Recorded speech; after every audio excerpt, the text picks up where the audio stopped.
So there's really only two choices of how to be in your relationship. Now, I know that sounds a little overly simplistic, but these things can look different. They can kind of show up in different ways, but the simple truth is that it's profound. When you realize that you're making one of two decisions with everything you're doing in your relationship, it absolutely changes everything. So I'm going to explain those two decisions and what is really involved in them and give you some very practical steps that you can take today to start shifting that and to create more awareness within yourself.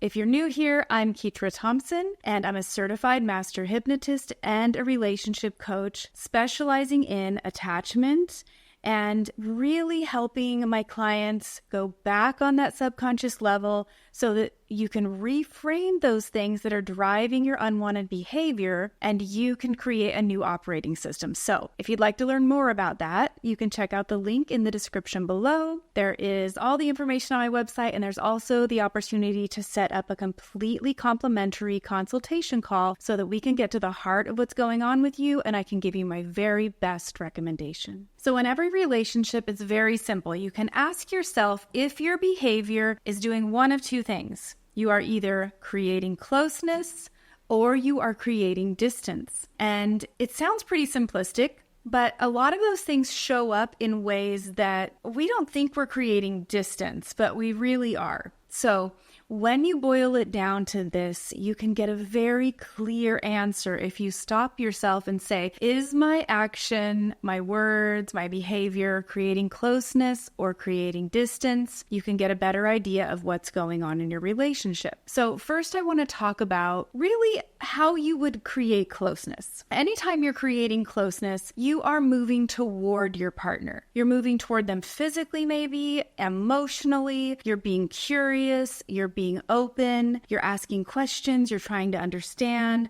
or you're simply being vulnerable about you and how you feel or what's going on in your world. Now, you can create closeness in ways that might not seem like closeness, and I'm going to go into that as well. But when you're creating closeness, you are actively moving toward the other partner. And this is what securely attached people do. They don't actively move away, they actively move toward. They move toward repair, resolution, reconnection, curiosity, asking questions, all of those things that are really us not trying to maybe control the other person or the outcome, but it's us trying to get more information for clarity or really help our partner be understood or to meet their needs in a specific way. Now, I know what some of you might be thinking. You might be thinking, but what about when I need space? There's a very simple way to get the space that you need and create closeness instead of moving into distance. So we make clear requests. We don't leave our partner guessing when we need space. We say something like, sweetie, I just need some alone time. I need a few hours. I want you to know this isn't about you. I'll reconnect with you at this time later. Or can you do that for me? Or can you understand? Or something like that. So we're communicating in a way that we're not leaving the other person hanging. We don't want them to guess. We don't want to be stonewalling them. You're not making them guess what your needs are or mind read, because there's nothing more frustrating than someone who expects you to read their mind. They can't know what you need unless you're willing to express it. Just like you can't know your partner's needs if they aren't willing to express it. Now, if they express their needs in a mean way, we're not going to receive that very well. If they just go, could you just leave me alone? God, give me some space. That's really aggressive. So we're creating distance if we do that. But if we are kind and gentle and soft and explain, I really need some downtime.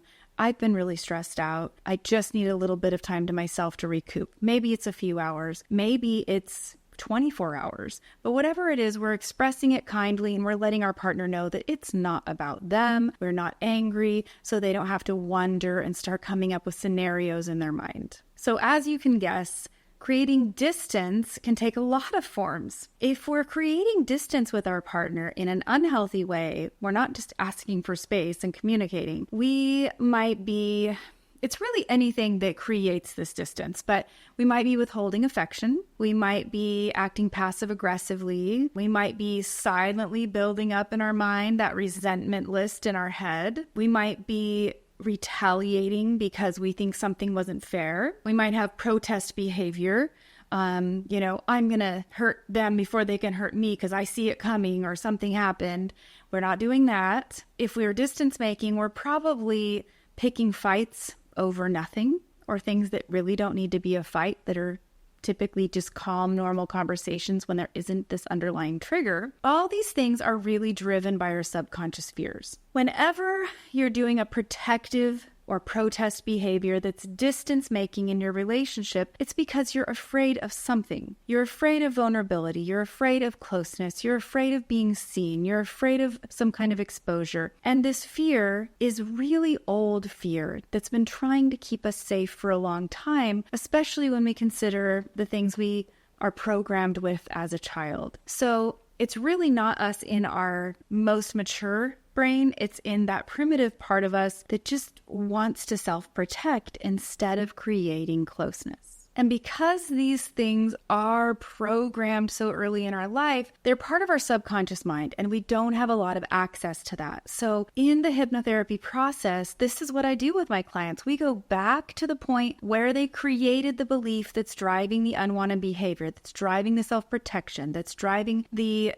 passive-aggressive behavior, the fight picking, all these things, and we reframe the belief system around that with truth so that they have a new operating system moving forward and they don't feel this trigger so intensely. Because if you are chronically creating distance in your relationships, those are the relationships that are the quickest to fail. John Gottman did a lot of research on this about bidding for attention, and we can do it verbally, non-verbally, but it's some kind of connection like, hey, look at this. This is cool. We want to share our world with the person that's in our life. If those bids are not met, we stop bidding. And those relationships are the ones that fail because we aren't reaching that level of connection and closeness and coming together. Because at the end of the day, there really are these two options. I'm either creating closeness or I'm creating distance. And I want to reiterate, we can take time to ourselves. We can say we need some space in a loving, respectful way that is communicative and clear so that we don't leave our partner guessing. And that is still creating closeness because we're being vulnerable and honest in the process.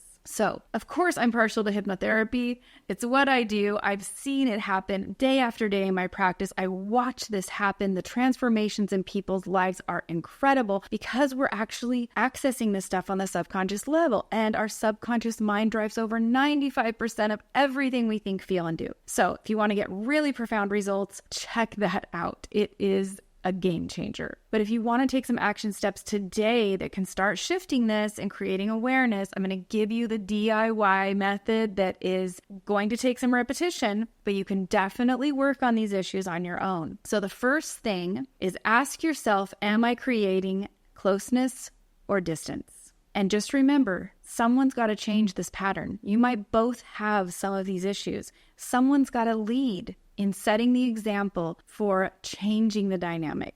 Is it going to be you or your partner? I would say the only thing you have control over is you. So checking in with yourself, am I creating closeness or am I creating distance? The next thing you can ask yourself is, what am I feeling and how can I kindly express it to my partner? How can I let them into my world? How can I let them know if I've had a rough day or what I'm feeling, what I need? And you're not going to know how to share that with them if you don't even have any self-awareness of yourself. If you don't know how you're feeling, if you aren't checking in with yourself, if you don't know what your needs are, or you're not actively paying attention to those needs so you can meet them in real time, you're going to have a hard time answering that to your spouse. So you need to start tuning into yourself, asking yourself what you feel and what you need, and then expressing it in a kind, respectful way to your partner. The third thing you can do is you can be curious about what they need. You can ask them, how can I help you with that? What do you need from me here? How can I help you feel supported in this? You can just be curious. Instead of assuming you know what they need, instead of assuming you know how to fix it, ask questions so that they feel like they are not only supported by you, but that you want to know and understand them. That's huge. And lastly, you can be vulnerable about your own needs. You can really start opening up to your partner because that is closeness. Closeness is coming toward your partner, sharing the real you, letting down the walls, letting down the guard, and being emotionally naked so that you can create that intimacy and vulnerability that you are probably craving, whether you realize it or not.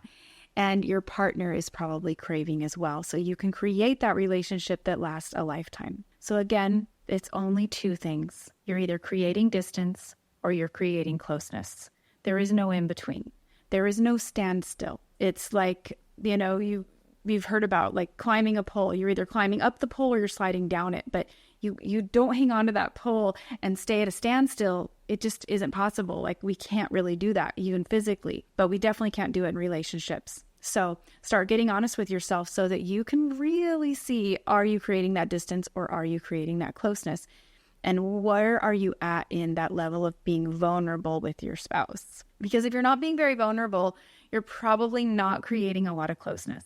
So again, if you'd like help with this, if you'd like the hypnotherapy process along with this coaching, I would love to chat with you. You can set up that consultation call so that you can find out about getting some more support. And as always, until next time, I hope you curate a life by your own design.